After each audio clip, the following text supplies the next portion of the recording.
स्वागत है गाइस आप सबका हमारे चैनल पे। मैं हूं काश सिंह और अभी हम लोग हैं मास्टर लीग में। तो भाई मास्टर लीग खेलने से आपको क्या फ़ायदे होते हैं। बेसिकली आपको अपने पोकेमॉन सारी पोकेमॉन्स के बारे में थोड़ा आइडिया हो जाता है कि इसका डिफेंस कैसे होता है, इसके पास कौन से एबिलिटीज़ होते हैं, इसके पास कौन से मूव्स होते हैं। और अगर सामने वाले के पास वो पोकेमॉन है, अगर आपने मास्टर लीग में से इस्तेमाल किया तो आप सोच सकते हो कि हाँ अगर मैं इसके जगह पहुंचा तो क्या करता। उस चीज़ से आप हिसाब लगा के खुद गेस कर सकते हो कि उसका आगे होने वाला मूव क्या होगा या फिर होने वाला जो पोकेमॉन क्या हो सकता है। तो इस चीज़ के बदौलत मैं मास्टर डी बहुत खेलता हूँ, बहुत नहीं मतलब हफ्ते में एक दो बार काफ़ी होता है, बहुत के बराबर ही होता है। क्योंकि हफ्ते में एक दो बार भी खेलो ना, उसमें भी आपके साथ कुछ बुरा होता है, मैं आपको दिखाऊंगा पर अभी नहीं। सामने फोर्ट्रेस है तो मैं यहाँ पर इंफ्रास्टेशन लगा रहा हूँ। बीट ड्रिल पर इंफ्रास्टेशन लगाना अच्छा तो नहीं होता, पर मैं यहाँ पर मास्टर में इसलिए रहता हूँ क्योंकि मैक्सिमम फोर्ट्रेस यूजर यहाँ पर रैपिड स्पिन इस्तेमाल नहीं करते। वो बस स्पाइक्स डालते हैं, उसके बाद कुछ और जैसे कि रॉकटोम या फिर बुलडोज जैसे कुछ मार के चले जाते हैं। रैपिड स्पिन बहुत कम लोग इस्तेमाल करते हैं, तो मैंने इसीलिए यहाँ पर इसे रखा हुआ है। इससे मैं फोर्ट्रेस को पकड़ भी लूँगा क्योंकि डिफॉग भी हमारे पास है, तो उससे भी क्लियर कर दूंगा। तो वो जितना भी स्पाइक्स डाले मेरे को कोई प्रॉब्लम नहीं है क्योंकि मैं end of the day defog से सारी चीज़ें क्लियर कर ही देता हूँ।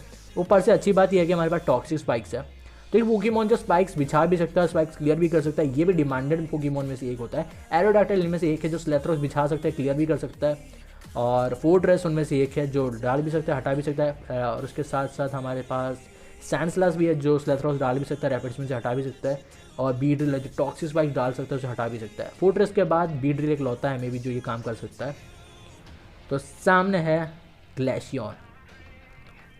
ग्लेशियन ज़्यादा अच्छा तो नहीं होता पर ये शेयर कोड मारने में बहुत अच्छा होता है। इसका जी मूव भी कुछ घंटा खास नहीं होता। और ऑनेस्टली बताऊँ, मैंने अपने मॉन सेवेगन में आज तक शायद किसी को नहीं देखा जिसने ग्लेशियन R2 बनाया होगा। R2 बनाते हुए देखा नहीं है शायद, या फिर देखा हुआ है किसी ना किसी चोमू को मैंने देखा था जिसने इस पोकेमॉन को बनाया था। और मूव सेट आला दर्जे का दिया था, पता नहीं क्या दिया था मेरे को याद नहीं आ रहा। पर हाँ उसका मूव सेट में कुछ आयरन हेड या फिर कुछ अजीब सा मूव था, मेरे को देख के बहुत ज़्यादा हंसी आई थी। एक भी अटैकिंग मूव नहीं था उसके पास, तो याद नहीं आ रहा। पर कभी ना कभी देखा था मैंने किसी के पास, शायद हमारे सर्वर से ही देखा था S81 में ही। अभी मैं S81 में या फिर S82 में, ठीक है जाने दीजिए जिस भी सर्वर में हूँ, ठीक है। हमने लगाया एक अल्ट्रा डिस्ट्रॉय और सामने आया हुआ पोकेमॉन चला गया। अब मेरे को उसका नाम नहीं पता, नेक्रोजोमा ऐसी कुछ उसका नाम होना चाहिए या फिर ऐसे कुछ होना चाहिए। पर हमने बहुत कम ही पोकेमॉन्स टीवी पे देख पाए। जितने टीवी पे आता था हमने उतने सारे देखे हैं, और उसके बाद जो यूट्यूब पे आते थे हमने उनका नाम घंटा नहीं सुना क्योंकि वो जापानीज़ वगैरह में होते तो आप वहाँ पे उनका नाम सुन नहीं पाते। वो अपने ही बस एक ही चीज़ मेरे को पूरे एनिमे में सुनाई देता है, सातोशी। उसके अलावा मेरे को कुछ समझ नहीं आता है। गो भी मेरे को समझ नहीं आता, वो तो गू बोल देता है कभी कभी, और मैं कभी कभी हंसने में लगता है ये क्या बोल रहा है यार। पर हाँ मेरे को बस पोकेमॉन फाइट देखने में ज़्यादा अच्छा लगता है, हमेशा से फाइट देखने में ही। एस वर्सेस पॉल मेरा आज तक का फेवरेट बैटल रहा है। पहले गैरी वर्सेस एस हुआ करता था, फिर उसके बाद एस वर्सेस पॉल देख के बहुत ज़्यादा अच्छा लगा था मेरे को। टॉक्सिक स्पाइक पहली बार मैंने इस्तेमाल होते हुए देखा था, और भाई आज तक मेरे को वो अच्छा लगा बैटल हमेशा। Infernape end of the day जो उसने काम किया था ब्लेज एबिलिटी रन होने के बाद, बहुत ही अच्छा था। अभी प्रॉब्लम ये है कि सामने वाले के पास जो डियालगा है ना, ये खतरनाक है। और मैंने इसे पहले ही भाप लिया कि भाई ये खतरनाक है, इसे मतलब इजीली नहीं ले सकता मैं, क्योंकि दुबई का सेक है। ये लोग थोड़े प्रो होते हैं, इनको कम मत आंकना। अगर कभी भी इनके अगेंस्ट में आते हो ना, जान जाओ ये टक्कर देने के लिए उतरे होते हैं। ये इसलिए नहीं आते यहाँ पर कि बस आपको विन देंगे चले जाएंगे, ये आते हैं आपके विन को छीनने के लिए। और ये उसे छीनने के लिए किसी भी हद तक जा सकते हैं। ये स्टाइल भी करते हैं, ये गंदा खेलते हैं, मतलब स्ट्रॉन्ग तरीके से ही खेलते हैं, पर आपको लगेगा कि गंदा खेल रहे हैं। सच बता रहा हूँ, कुछ भी गंदा नहीं करेंगे, जैसे हैक वगैरह कुछ यूज़ नहीं करेंगे, पर एक कांड गंदा कर जाएंगे। इतने गंदी तरीके से आपको हरा जाएंगे ना, मतलब आपको लग रहा है कि मैं जीत रहा हूँ, पर एंड ऑफ द डे उनके पास ऐसा पोकेमॉन होगा, कुछ ऐसे मूव सेट्स जो एक पर एक आपके पोकेमॉन को खत्म करता जाएगा। एग्जाम्पल मैं अभी दिखाता हूँ। मैंने टॉक्सिफाई डाला, मेरे को लग रहा था कि इसके पास शायद कुछ डिफरेंट होगा, पर इसके पास सैक्रेड फायर था जो एक हो का सिग्नेचर मूव है, जो हम लोग हमारे मॉन्स्टर ने कभी इस्तेमाल नहीं कर सकते, पर मास्टर लीग में आप कर सकते हो। सैक्रेड फायर बर्न इफेक्ट देता है और 70% के चांसेस होते हैं। लिखा तो कम होता है, पर मैंने 70% चांसेस में देखा बर्न डालते हुए। बहुत कम ऐसे रेयर केसेस होते हैं जहाँ पर बर्न नहीं गिरता पोकेमॉन। इसके पास स्टील स्लैम भी था, और एक ही हिट में मेरे 12 सिंघा का गेम ओवर। हमने भेजा अपने लैंडर्स को, पर ये प्रॉब्लम हो भी सकता है क्योंकि अगर सैक्रेड फायर पड़ गया तो ये मर गया, और स्लेथरॉक्स डाला सामने वाले ने, पर एक ही अर्थक्वेक में खेल खत्म। अच्छी बात है कि लैंडर्स का अटैक बहुत ज़्यादा होता है, और डियालगा जो होता है बहुत ज़्यादा ही कमज़ोर होता है अगेंस्ट ग्राउंड टाइम मूव्स।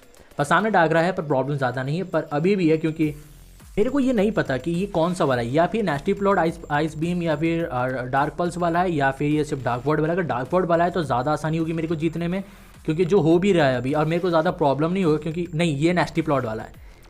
ये ख़त्म करने वाला है मेरे पास, मेरे को फील हो गया, क्योंकि मेरे पास ये 3 पोकेमॉन है जिसमें से शायद ही कोई तगड़े मूव झेल पाए। लैंडोस बहुत ज़्यादा कमज़ोर है अगेंस्ट आइस टाइप मूव्स, तो एक भी आइस टाइप मूव खेल खत्म कर देगा। जी मूव भी खा गया। रेक्वाजा या स्टीलिंग से बचा सकते हैं, बट फिलहाल के लिए मैं स्टीलिंग्स भेज रहा हूँ, क्योंकि टाइप हिसाब से देखा जाए तो स्टील टाइप जो है डार्क टाइप मूव झेल सकता है। अगर इसके पास ऐसे कोई भी मूव्स होगा जो स्टीलिंग्स पे भारी पड़े तो प्रॉब्लम हो जाएगी, पर मेरे को लगता नहीं है कि ऐसे कोई होगा। ऊपर से मैं स्लीप टॉक लगा रहा हूँ, स्लैथरॉक्स पड़ा कोई ना, मैं स्ट्रगल से भी डैमेज अगर दे सकता हूँ तो मैं दूंगा, फिर से स्लीप टॉक ही लगाऊंगा। और ये तगड़ा डैमेज पड़ा, लकीली ड्रैगन टेल पड़ गया। और यहाँ पर यहीं पे सारी चीज़ें खत्म हो गई। मैं यहाँ पर फिर से स्लीप टॉक लगा सकता हूँ, और मैं यहाँ पे जल्दी से रिक्वाजा लेके आता हूँ। नहीं, यहाँ पर जाने देते स्टीलिंग्स को, इनके से मर भी जाता है तो कोई ना। फ्लेम थ्रोअर और स्टीलिंग्स मर गया। ये जो सामने टोगेकिस देख रहे हो ना, खतरनाक होता है, इसको कम मत आंकना। पर गनीमत यह है कि हमारे पास एक रिक्वाजा भी है, और रिक्वाजा कितना ओपी होता है मैं आपको दिखा सकता हूँ। एक ड्रैगन डांस, एक नहीं 2 चाहिए होता है मैक्सिमम, पर इलेक्ट्रिक वाले में एक ही काफ़ी होता है, और उसके बाद एक ही हिट में KO गया टोगेकिस। तो आखिर में बचता है डार्कराज, तो वो आए जाए कोई फ़र्क नहीं पड़ता कि एंड ऑफ द डे उसको तो मर ही जाना है, और हम जीत चुके हैं। नेक्स्ट ओपोनेंट ये है, मैं आपको दिखाना चाहूँगा कि ये ओपोनेंट कैसा था। और ये लोग यहाँ पे जो दुबई के सेक के अलावा मेरे को जितने भी प्लेयर्स दिखते हैं ना जो थोड़े अजीब होते हैं, वो मैक्सिमम मेरे को हैकर टाइप का फील होता है। मैं आपको दिखा ही दूंगा वीडियो में क्यों, क्योंकि अगर जब भी दुबई के सेक से लड़ता हूँ मैं कभी भी उनके साथ डिस्कनेक्ट नहीं होता हूँ, या फिर कभी मेरे को बिना वजह हार नहीं मिलती। और जब इनके अगेंस्ट खेला होता हूँ मैक्सिमम टाइम ये लोग जब हारते हैं मैं डिस्कनेक्ट हो जाता हूँ, या फिर बैटल शुरू होने से पहले डिस्कनेक्ट हो जाता हूँ। बैटल शुरू हुआ नहीं होता है कि मेरा जो खात्मा हो जाता है। अभी सामने एक फोर्ट्रेस वाला बंदा है, मैंने यहाँ पर एक अल्ट्रा डिस्ट्रॉय लगाया, उसे डैमेज पड़ा, वो मेरे पर टॉक्सिक लगा रहा है, और ये उसके हिसाब से सही होगा पर मेरे हिसाब से नहीं, क्योंकि अगर मैंने इस पोकेमॉन को अल्ट्रा डिस्ट्रॉय दिया है तो मैंने ऑब्वियसली से रेस्ट भी दिया होगा, और 12 सिंगा के पास ऐसी कोई एबिलिटी है नहीं जो इसे सोने से रोक दे। होगी तो शायद मेरे को नहीं पता, पर मैंने यहाँ पर ऑर्ट्रेस डाला है, उसके साथ मैंने अल्ट्रा डिस्ट्रॉय डाला ताकि ज़्यादा से ज़्यादा मैं अल्ट्रा डिस्ट्रॉय का इस्तेमाल कर सकूँ। ये अनस्टॉपेबल होता है, काइंड ऑफ अनस्टॉपेबल होता है मास्टर लीग में, क्योंकि बहुत कम कम HP होती है और ये तगड़ा मूव होता है, बहुत ज़्यादा डैमेज देता है। तो इसका सही से फ़ायदा अगर उठाना हो तो इसे ऐसे ही रखो तो ज़्यादा अच्छा होता है। सामने वॉलपिक्स है और मैं 9 टेल्स है, सॉरी, और ये तेज़ होता है, ये बहुत तेज़ होता है। तो ये तो खा गया। मैं बीड्रिल भेजता हूँ, तेज़ होता है पर बीड्रिल से तेज़ नहीं होगा, ऑब्वियसली नहीं होगा, क्योंकि बीड्रिल बहुत तेज़ होता है। बीड्रिल के पास तगड़ा स्पीड होता है, इतना तेज़ होता है कि यहाँ पर डार्कराज से भी ज़्यादा तेज़ होता है। प्रॉब्लम ये है बंदे के पास ये पाल किया है, और वो भी डार्क वाला। अब मेरे को नहीं पता इसके पास एबिलिटी क्या है, क्योंकि मूव्स तो बहुत ही घटिया डाले इसने। स्पेशल रेंट कौन डालता है, और ये देखने के बाद मेरी हवाइयाँ उड़ चुकी थी। इसके पास डार्क करंट है, अब मेरे को लगा नूब है, स्पेशल रेंट डाला है, शायद गलती से डाल दिया होगा, और ऑनेस्टली ये तगड़ा डैमेज दे रहा था। स्टीलिंग्स डाला मैंने ताकि जल्दी से ड्रैगन टेल लगा पाऊँ, क्योंकि सह लेता है, स्टीलिंग्स सह लेता है। और मैंने यहाँ पर स्लैथरो डाला, मैं जल्दी से ड्रैगन टेल लगाता हूँ, रेस्ट लगाता हूँ, क्योंकि बहुत तगड़ा डैमेज दे सकता है, अटैक बूस्ट हुआ पड़ा है उसका, और मेरे पास रेस्ट लगाना। इससे पहले वाला क्रिटिकल हिट पड़ा था, अब ज़्यादा डैमेज नहीं पड़ रहा है, ठीक है कोई ना। स्लीप टॉक में बस एक बार ड्रैगन टेल आ जाए। कई लोग पूछते हैं भाई आपको कैसे पता चल रहा है क्या हो रहा है, वो देख के ही पता चल जाता है, जो लिखता है ना, अगर वहाँ पर आ जाता है तो समझ में ही आ जाता है कि क्या हो रहा है, क्योंकि अगर आपने ये गेम बहुत वक्त खेला हुआ है तो आपको आइडिया लग जाता है कि क्या हो रहा है और कैसे मूव्स कौन से है, तो आइडिया आपको अपने आप ही पड़ जाता है, देख के भी पता लग जाता है कि कौन सा मूव आ रहा है कौन सा नहीं। अब इतने साल खेला, अगर आप देख के पता ना लगा पाओ कौन सा मूव आ रहा है कौन सा नहीं, तो क्या ही फायदा इतने साल खेलने का। सामने आ चुका है गार्चम्प, तो इसमें ड्रैगन टेल से ही मार दूंगा, मेरे को यहाँ पर कोई करने की जरूरत पड़ेगी नहीं। क्रंच हम्प इस्तेमाल किया गया, हमने ड्रैगन टेल लगाया और पोकेमॉन बदल दिया गया। नेक्स्ट टाइम आएगा तो और थोड़ा डैमेज देगा, और यहाँ पे एक और बार ड्रैगन टेल लगाना चाहूँगा मैं, क्योंकि पाल के साथ फिर से रेस्ट लगा ले और ये टाइम टेकिंग हो सकता है। ये एक और ड्रैगन टेल मैंने यहाँ पर लगाया। स्लैथरॉक्स भी जाने का यही फायदा है, मैं उस गार्चम्प को मार पाऊंगा। तो भाई जब ये गार्चम्प उतरेगा तगड़ा डैमेज लेगा, प्लस टॉक्सिक इसे और ज़्यादा तंग करेगा। हम पे पड़ा है जी मूव, घंटा डैमेज मेरे को नहीं पड़ा, हमने रेस्ट लगा लिया। तो अभी के लिए मेरे को ऐसा लग रहा है कि गार्चम्प तो डेड ही है, बस मेरे को खड़ा रहना है। एक और बार स्लैथरॉक्स पर फ़र्क नहीं पड़ता, 10 बार लगाओ या फिर 100 बार, एक ही जैसा डैमेज देगा। मैं जल्दी से रेक्वाजा लेके आ रहा हूँ, क्योंकि हाँ बहुत हो गया, अब इस चीज़ को ख़त्म करने का वक्त आ चुका है। मैं पाल्किया के साथ खेल नहीं सकता, इनकेस अगर थोड़ा भी वो भारी पड़ जाता तो मेरी पूरी टीम को खात्मा कर ही देगा। रेक्वाजा भी इस्तेमाल करने का सही वक्त है, पर क्या वॉलपिक्स के ठीक है 19 के पास कन्फ्यूज़ रे होगा, अगर होगा तब ज़्यादा अच्छा, अगर नहीं है तो बुरी बात है। कन्फ्यूज़ अगर मैं उसके जगह होता, अगर मैं 19 यूज़ कर रहा होता, कन्फ्यूज़ रे, विल-ओ-wisp, एनर्जी बॉल और के साथ साथ फ्लेम थ्रोअर, मैं वो मूव सेट रखता, ज़्यादा मज़ा आता उसको इस्तेमाल करने में, थोड़ा डोमिनेटिंग होता है कंपेयर टू एसन। बस वही मूव रखने से ज़्यादा अच्छा तो वही होगा। हमने भेजा सुइकून पर, बंदा भेज रहा है अपना आखिरी पोकेमॉन वॉलपिक्स, और हमने वहाँ पे आता, जल्दी से ख़त्म कर देते हैं, और ये बंदा चला गया। एक जो हमें हार मिली है वो जादूगरी से ही मिली है, नहीं तो उसके बाद मैं आपको दिखाता हूँ। जैसे ये वाला बैटल देखो, यहाँ पे बंदा हार रहा था आप देख सकते हो मेरा जो बारहसिंगा है एक पर एक मारे जा रहे हैं उसके पोकेमॉन, और ये यहीं पर रुक गया। मैं आपको नेटवर्क भी दिखा रहा हूँ, जैसे सारे वक्त प्लेयर्स के वक्त नेटवर्क था यहाँ पर भी वैसे मैं उसी जगह पे बैठा था, थोड़ा हिला भी नहीं था। ये लोग चीटर होते हैं, मेरे को ऐसा पूरा बिलीव है कि ये लोग असल में चीटर होते हैं। नेटवर्क का इशू मेरे को नहीं लगता कि बार बार होगा, जब मैं जीत रहा हूँ तभी नेटवर्क का इशू आ जाएगा, या फिर जब मैं ईजिली स्वाइप करने वाला हूँ किसी को तभी हो जाएगा, ऐसा थोड़ी ना बात है। वो दुबई के सेक या फिर दूसरे जो डीमन वो टाइप के जो कपड़े पहन के आते हैं वीआईपीज जो होते हैं उनके अगेंस्ट ये नहीं होता। ये मेरे को लग रहा है ऐसे कुछ लोग हैं जो इधर मोड इस्तेमाल कर रहे हैं यहाँ पे, या फिर जानबूझ के इनको कोई ट्रिक पता चल गई है कि जल्दी से डेटा या फिर फ्लाइट मोड ऑन कर दो तो आपको ऑटोमेटिक विन मिल जाएगा। इसी के चलते ये लोग 20, 30, 40 विन पहुंच जाते हैं महीने के एंड होने से पहले ही मास्टर लीग में। इस तरीके से जीत के क्या ही फ़ायदा, आपको क्या मिल जाएगा, थोड़े बस कुछ आपको लेफ्ट ओवर्स के लिए होल्ड आइटम के या फिर जो पार्ट्स मिल जाएंगे वही, उसी के लिए आप दूसरों का टाइम वेस्ट करो। यार हम लोग डोमिनेट करके पहुँच रहे हैं यहाँ पर, अगर आप ऐसे कुछ कर रहे हो तो ये ऑनेस्टली बहुत गंदा है। अगर मेरा नेटवर्क ऐसा कर रहा है तो मैं पूछना चाहूँगा, अगर ऐसा हो भी रहा है तो मैं बिलीव नहीं करूँगा, क्योंकि बाकी सारे बैटल्स बहुत फ्लुएंटली चल रहे हैं, बिल्कुल कहीं भी प्रॉब्लम नहीं हो रहा है। बस ये जब ये हार रहे होते हैं ये लोग एकदम से बैटल रुक जाती है, या फिर बैटल शुरू होने से पहले ही खत्म हो जाता है और लिखता है ready to play as error या ऐसे कुछ लिखने लगता है, जो मेरे को नहीं लगता कि नेटवर्क की वजह से हो रहा है। ये कुछ ज़रूर चालबाजी है यहाँ पर इन लोगों की, पता नहीं क्यों, पर इस चीज़ की वजह से मैं बहुत ज़्यादा गुस्सा होता हूँ, नाराज़ हो जाता हूँ यार, क्योंकि ये मैं नहीं हार रहा, ना ही मैं किसी गलती से आ रहा हूँ, ये हराया जा रहा है। मेरे को ऐसा फील होता है, बुरा लगता है कि ईजिली मैं बिना एक भी हारे मैक्सिमम टाइम जीत सकता हूँ। जैसे अभी मैं एग्जांपल ही दुबई का सेक की दिखा रहा हूँ, यहाँ पर पूरा जो बैटल है ना कहीं भी स्लो नहीं होगा, आपको लगे या नहीं कैसे स्लो हो रहा है, पर जब मैं नॉर्मल प्लेयर से लड़ता हूँ ना तो वहाँ पर पूरा स्लो हो जाता है। मैं एग्जांपल की तरफ से आपको दिखा रहा हूँ, ये देखो मैंने बारहसिंगा से मारा, उसका जो आर्कियस था वो एक ही हेड में डेड हो गया। काय का गॉड पोकेमॉन, किस काम का वो गॉड पोकेमॉन जिसको सींग वाला पोकेमॉन मार खा गया। सामने आ चुका है हमारा गाड़ी वायर लैला, तो भाई हमने इसी पर लगा देना अल्ट्रा डिस्ट्रॉय, तगड़ा डैमेज तो देगा ही, वो मर भी जाएगा। हमने लगाया और लैंडर्स ने डैमेज लिया है, कोई ना। तो मेरे पास यहाँ पर चांसेस तो होंगे कि मैं जल्दी से कोई भी पोकेमॉन लाके मार सकूँ, पर मैं फ़िलहाल के लिए अल्ट्रा डिस्ट्रॉय का इस्तेमाल ही करना ज़्यादा पसंद करूँगा। पर रिक्वेज़र ले ही आते हैं, अब बचा के क्या करना। सामने है गार्चॉप, तो ये भाई बुरा फंसा मैं, पर एक बार ड्रैगन डांस लगाते हैं, मेरे को पूरा पक्का पता है कि रिक्वेज़र का डिफेंस थोड़ा अच्छा होता है।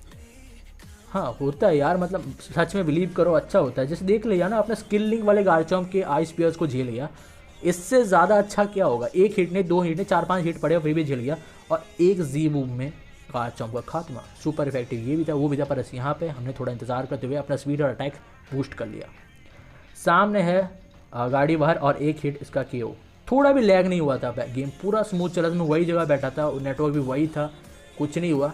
ये फेयर खेल रहा था तो वो जल्दी से हार माना, वो चला गया। जो फेयर नहीं खेलते वो लोग चीटिंग करके कुछ ना कुछ करके जीत जा रहे थे। ये मेरे को ऑनेस्टली फील हुआ, ये लोग यहाँ पे पक्का चीटिंग कर रहे हैं। नेटवर्क का कोई इशू नहीं है, मेरे को इतना दिन से लग रहा था कि शायद नेटवर्क का इशू है, पर यही लोग के इशू है, क्योंकि मैंने यही चीज़ नोटिस किया कि दुबई के सेक कभी ये सब नहीं करते, ये रैंडम प्लेयर ही ऐसे करते हैं। उनके अगेंस्ट में हमें आज तक शायद ही कभी हुआ होगा डिस्कनेक्ट, पर इनके अगेंस्ट ज़्यादातर होता है। वैसे सामने गाड़ी भरा, मेरे को पता नहीं ये क्या कर रहा है, क्योंकि भाई एक इंफ्रास्ट्रक्चर भी पड़ा तो आप मर जाओगे। 19 HP कहाँ घर लेके जाएगा मेरे को कोई पोकेमॉन को, तो मेरे को बस एक ही हिट लगाना है। बस मैं फिर भी यहाँ पर टॉक्सिक स्पाइक डाल रहा हूँ, मज़े के लिए डाल रहा था, पर इसने तो भाई एक ही हिट में खेल का खात्मा कर दिया, मेरे पोकेमॉन का खात्मा कर दिया। अरे यार ये तो प्रॉब्लम हो गई। कोई ना, हमारे पास स्टीलिंग्स है और टाइप के हिसाब से देखा जाए तो साइकिंग मूव ज़्यादा डैमेज तो नहीं देंगे, तो मैं एक आराम से जी मूव लगा मार सकता हूँ, क्योंकि ड्रैगन टेल घंटा डैमेज नहीं देगा। टॉन्ट पड़ा हम पे और इसका खेल खत्म।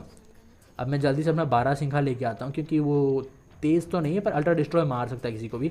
ऊपर से टॉक्सिक स्पाइक हमने डाल दिया था इससे पहले भापते हुए कि शायद आगे आने वाला पोकेमॉन को डिफेंडर टाइप का हो सकता है, उस पर टॉक्सिक स्पाइक पड़ जाए तो अच्छी बात है। हमने थोड़ा एक तरीके से एक गैम्बल किया, अगर स्टील टाइप होगा तो प्रॉब्लम हो जाएगी, अगर नहीं हुआ तो उससे प्रॉब्लम होगी, जो हुई भी। हमने एक अल्ट्रा डिस्ट्रॉय लगाया, तगड़ा डैमेज पड़ा है, एक और हिट इसका खेल खत्म, पर बंदा चला गया। 7 बैटल, एक भी मैं खुद नहीं हारा, ये दोनों को दोनों जादूगरी की गई हमारे साथ। और ये उससे पहले वाला बैटल, ये बैटल यहाँ से ध्यान से देखना, ठीक है, आपको पता लग जाएगा क्या मैं बोल रहा हूँ। सामने है डार्कराय, मेरे को स्लीप टॉक लगाना है, अल्ट्रा डिस्ट्रॉय तो ऑटोमेटिकली जाएगा, ये डार्कराय मर जाएगा, पर बैटल इधर ही रुक गया। यहाँ से वो जादूगरी की जा रही है, ये लोग पक्का कुछ ना कुछ कर रहे हैं, इन लोगों को कुछ आइडिया पता लग गया है कि क्या करना होता है, जिससे ये लोग आराम से ईजिली जीत जा रहे हैं। ये ऑनेस्टली सही तरीका नहीं है, अगर आप ऐसे कुछ कर रहे हो तो ये सही तरीका बिल्कुल नहीं है। इससे अच्छा मत खेलने आओ, आप अपना टाइम और दूसरों का टाइम भी ख़राब कर रहे हो। क्यों यार, मतलब वो अगर ये सब होना था तो इससे पहले वाला बैटल भी नहीं हो सकता था। ये ऑनेस्टली मेरे को नहीं लगता कि ये नेटवर्क की वजह से हो रहा है, ये यहाँ पर जादूगरी की जा रही है। तो होप गाइज आपको वीडियो अच्छी लगी और मिलते हैं आपसे नेक्स्ट वीडियो में।